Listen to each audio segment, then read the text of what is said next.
All right, welcome. So you've been working hard, saving up in your first home savings account, and now the big day is getting closer. You're ready to buy your first home.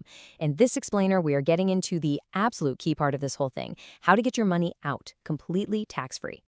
Okay, let's just jump right in. This is the million-dollar question, isn't it? You got that nice tax deduction when you put the money in, your investments have been growing tax-free, and now you want to hit the trifecta and pull it all out without giving any back to the tax man.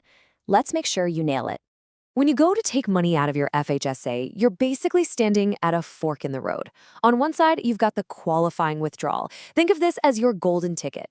The money comes out, it doesn't count as income, and you pay zero tax. On the other side, well, that's the taxable withdrawal. And that's the one we really want to steer clear of, because that's where the money gets added to your income, and you guessed it, you get a tax bill. So let's get focused on the main prize. The whole point of this is to make what's officially called a qualifying withdrawal. This is your key to unlocking that tax-free down payment. And check this out, the benefits here are huge. Obviously, it's tax-free, but you can also take it out all at once or in a few smaller chunks if you need to. There's no weird waiting period. You could put money in on a Monday and technically use it for withdrawal on a Tuesday. And this is the absolute best part. Unlike the old RRSP home buyer's plan, this is not a loan you have to pay back to yourself. You withdraw it, you use it, and that's it. You don't have to repay a single dime.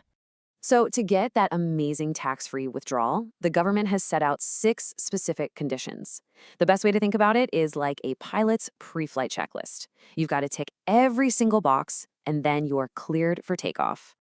Okay, here they are, the big 6. And let me be clear, every single one of these is mandatory. You can't miss one. We're going to walk through each one right now so you know exactly what you're up against. First up, you have to be a first-time home buyer. But you've got to listen closely here because the definition for taking money out is a bit different from the one for just opening the account. For withdrawal, it means you haven't owned and lived in a home you called your principal residence during this current year or in any of the last 4 full calendar years. That's a really specific time frame you've got to watch. Next, you need a written agreement to buy or build your home, and it's got to be signed.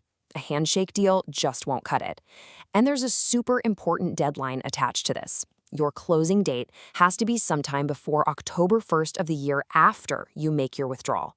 So the government gives you a pretty decent amount of time to get everything finalized. So what kind of home are we talking about here? Well, the good news is the definition of a qualifying home is pretty broad. It covers all the usual suspects, single-family homes, condos, townhouses. It also includes apartments and duplexes or other multi-unit buildings. Even a share in a housing co-op can count, as long as it gives you an ownership stake, not just the right to be a tenant. Okay, you really need to pay attention to this one. It's the 30-day rule. The rule says you have to make your FHSA withdrawal either before you officially get the keys or within 30 days after you get them. Wait until day 31 after you close. Bam, too late. The whole withdrawal becomes taxable. Timing is absolutely everything on this point.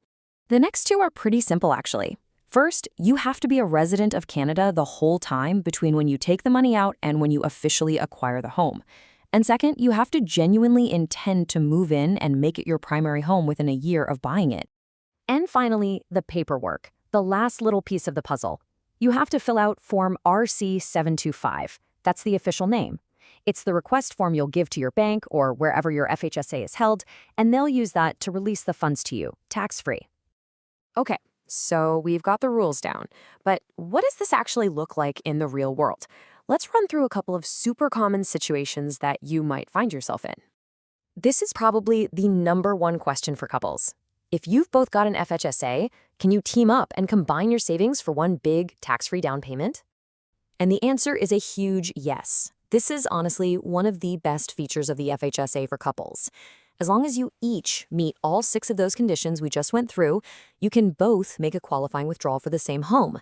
Like in this example, Cara and Stephen were able to pull a combined $81,500 completely tax-free from their own FHSAs to buy their place together. It's a game changer. All right, here's another scenario that trips people up all the time. What if you're living with your spouse or partner, but the home you're in is only in their name? Does that mean you're out of luck? And here's the good news. Yes, you most likely still qualify. The rule is all about whether you personally owned a home. So in this case, Joshua was living in a condo that was owned only by his wife, Lisa. Since his name was never on the property title, as far as the rules are concerned, he was still a first-time home buyer. He was able to use his FHSA without a problem to buy a new home with Lisa. All right, before you run out the door to make that withdrawal, we have to talk about some critical warnings. I'm not trying to scare you, but making a mistake here can really cost you. So let's make sure you avoid these traps. So first up, overcontributions. If you accidentally put too much money in your FHSA, you get hit with a 1% tax on that extra cash every single month it sits there. And here's the kicker. Making your big home buying withdrawal does not solve this problem. That penalty tax can keep going forever. You have to sort out any overcontribution before you make your qualifying withdrawal. This one is so important. Once you make that qualifying withdrawal, that's it. The decision is final. You can't cancel it. So if your deal to buy the house falls through last minute, you can't just undo the withdrawal. This isn't like the RRSP homebuyer's plan where you can sometimes hit the undo button. With the FHSA, it's a one-way street. And that leads right into this next point. You can't just put the money back in. If you try to recontribute money from a qualifying withdrawal, the government sees that as a totally new contribution.